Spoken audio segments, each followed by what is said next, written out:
প্রধানমন্ত্রী যে সকল এলাকায় বিমানবন্দর দেওয়ার প্রতিশ্রুতি দিয়েছেন তা পর্যায়ক্রমে বাস্তবায়ন করার কথা জানিয়েছেন বেসামরিক বিমান পরিবহন ও পর্যটন মন্ত্রী আফরোজা খানম রিতা।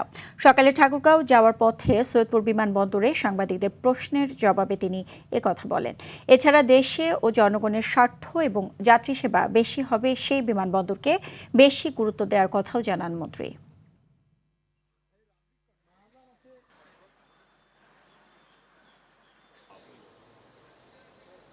যেখানে যেখানে আমাদের মাননীয় প্রধানমন্ত্রী কমিটমেন্ট করে রেখেছেন সেখানে সেখানে হবে অবশ্যই, একটু ইনশাল্লাহ হবে আস্তে আস্তে, কারণ একসাথে তো আমরা সব করতে পারবো না। মানে যেটা দেখবো আমার যাত্রী সেবা বেশি হবে, সুবিধা হবে, দেশের জন্য দেশের স্বার্থে থাকবে, জনগণের স্বার্থে থাকবে যে বিমানবন্দর, সেটি আমরা গ্রহণ করব।